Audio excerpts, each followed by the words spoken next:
अगर आप लोग केले की खेती करते होंगे तो आप लोगों को पता होगा कि केले में कुछ रोग हैं जो कि कॉमन होते जा रहे हैं, पर आप लोगों को घबराने की ज़रूरत नहीं है। आज जिस रोग के बारे में हम यहाँ पर आप लोगों को बताने वाले हैं उसकी यहाँ पर हम एक दवा बताएंगे, जो दवा अगर आप लोग अपने केले की फसल में डालते हैं तो आप लोगों को तुरंत उसका परिणाम मिलेगा। वो रोग जहाँ पर है वहीं पर रुक जाएगा, और अगर उस दवा को आप लोग पहले ही डाल दिए रोग आने के पहले तो वह रोग आएगा ही नहीं। तो आप लोगों को एकदम टेंशन लेने की ज़रूरत नहीं है। सारी चीज़ बताएंगे कि उसके लक्षण कैसे होते हैं, किस तरीके से आप उस पौधे को पहचान सकते हैं, किस तरीके से कंट्रोल कर सकते हैं। ये सारी जानकारियां हम आप लोगों को देंगे इस वीडियो में। नमस्कार, मैं हूं देव मौर्य और आप लोग देख रहे हैं स्मार्ट किसान यूट्यूब चैनल।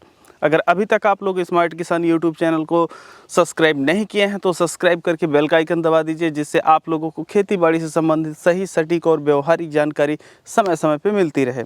आइए हम सबसे पहले एक पौधे को आप लोगों को दिखाते हैं, और यहाँ पर आप लोग देख रहे हैं इसमें जो रोग लगता है इसको बोलते हैं जड़ सड़न रोग। अब जब जड़ सड़न रोग लगता है तो यहाँ पर जो मिट्टी से टच होता है यहीं पर ये रोग लगता है। अब इसके रोग के जो लक्षण होते हैं, जो हमारे पौधे की बाहरी पत्तियां होती हैं वह धीरे धीरे सूखने लगती हैं, यहाँ पर आप लोग देख सकते हैं। और जो बीच वाली पत्ती निकलना चाहती है यह निकल नहीं पाती है, और जो पत्तियां होती हैं पौधे की ये छोटी होती जाती हैं, लंबी पत्तियां नहीं होती हैं। तो ये रोग के लक्षण होते हैं। अब हम यहाँ पर इस पौधे को उखाड़ के अगर देखें तो आप लोग यहाँ पर देख सकते हैं कि ये पौधा किनारे किनारे से सड़ गया है। अब ये किनारे किनारे सड़ गया तो ये बीच वाला जो मूसल भाग बचा हुआ है यही है। तो अब बेचारा ये भोजन इतना ही परसेंट बना रहा है, लगभग यह 70% भोजन नहीं बना पा रहा है, पूरा पार्ट इसका सड़ गया। तो किस तरीके से पौधे का विकास होगा आप समझ सकते हैं। तो इस पौधे का विकास नहीं होने वाला है। तो ये जो रोग लगता है ये धीरे धीरे अगर आप लोग कंट्रोल नहीं करते हैं तो आपके पूरे खेत में फैल जाता है। आइए हम दूसरा पौधा भी आप लोगों को दिखाते हैं। अब यहाँ पर आप लोग देख सकते हैं दूसरा पौधा है, इसमें भी सेम वही रोग लगा हुआ है। आप लोग देख रहे होंगे कि इसकी पत्तियाँ तो हरी हैं, लेकिन ये जो किनारे की पत्तियां हैं ये डैमेज होना शुरू हो गई हैं, और इसकी जो बीच वाली पत्ती निकल रही है ये भी काफ़ी छोटी निकल रही है और निकल नहीं पा रही है। तो अब भी हम इस पौधे को अगर उखाड़ के देखें तो आप लोग यहाँ पर देख सकते हैं सेम वही जड़ सड़न जो रोग है इसमें लगा हुआ है। इसमें जो पौधे की जड़ें होती हैं ये पूरी तरीके से ख़त्म हो जाती हैं, और ये बीच वाला मूसल भाग इसका बचा रहता है।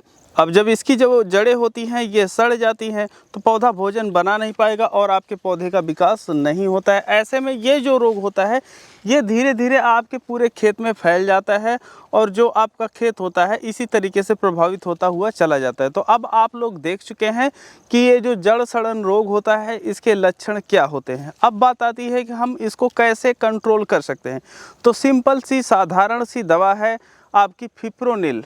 फिप्रोनिल जो दवा आती है, अगर सामान्य रोग लगा हुआ है तो 1 ml प्रति लीटर लेना है, और आपको एक फंगिसाइड लेना है प्रोपिकोनाजोल 1 ml प्रति लीटर। साधारण रोग में 1 ml के हिसाब से रहेगा। अगर ये रोग काफ़ी तेज़ी से फैल रहा है आपके क्षेत्र में तो ऐसे में 1.5 ml प्रति लीटर आप लोग दोनों दवाओं को पानी में मिक्स करेंगे।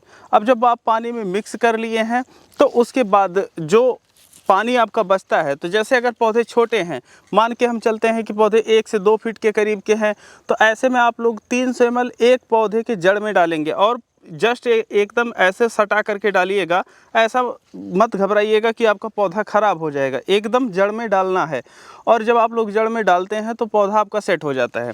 अब अगर आपका पौधा 5 फीट के आसपास है तो ऐसे में आप 500 ml से लेकर के 600 ml डालेंगे। अगर आपका पौधा 7 फीट या 9 फीट के आसपास है तो ऐसे में प्रति पौधा आप लोगों को 1 लीटर जो दवा होती है यह डालनी चाहिए, और ये जो रोग होता है तुरंत रुक जाता है। लेकिन अगर आप लोग एक बार दवा डाल दिए हैं, आपके खेत में 10 पौधे से ज़्यादा पौधे ख़राब हो चुके हैं, तो आप लोगों को 10 दिन के अंतराल पे 2 बार ये जो दवा होती है इसको डालनी चाहिए। अब एक चीज़ ध्यान में रखें कि अगर कोई व्यक्ति ये बता रहा है कि आपको स्प्रे करके इस रोग को रोक सकते हैं तो आप लोग भूल जाइए। स्प्रे करके आप लोग ज़िंदगी में इस रोग को कंट्रोल नहीं कर सकते, क्योंकि सड़न तो यहाँ होती है। स्प्रे करेंगे आप पत्तियों पे, अगर आपकी सिस्टेमिक जो दवा होती है वो भी है तो यहाँ पर वह असर नहीं दिखा पाती है, जिसकी वजह से ये जो रोग होता है ख़त्म नहीं होता है स्प्रे से। तो यही जो दोनों दवाएँ आपको बताए हैं, ड्रेंचिंग कर देना है, और आप लोग एकदम टेंशन फ्री हो जाएंगे। आपका जो पौधा है ये स्वस्थ हो जाएगा, मस्त हो जाएगा। अगर केले से संबंधित और भी अपडेट आप लोगों को चाहिए तो इस चैनल को सब्सक्राइब कर लीजिए। बाकी हम मिलते हैं आप लोगों से एक नई वीडियो में, तब तक के लिए चलते हैं। जय जवान जय किसान।